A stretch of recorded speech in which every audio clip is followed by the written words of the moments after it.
જય દ્વારકાધીશ.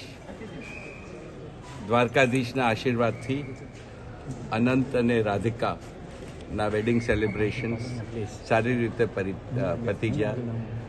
બધાનો સહયોગ રહ્યો અને મારે પર્ટિક્યુલરલી જામનગરવાસીઓને ખાસ થેન્ક યુ કહેવાનું, કારણ કે એમના સહયોગ વિના જામનગર હવે ઇન્ટરનેશનલ મેપ ઉપર આવી ગયું છે અને આ દ્વારકાધીશના આશીર્વાદ વગર થાય નહીં.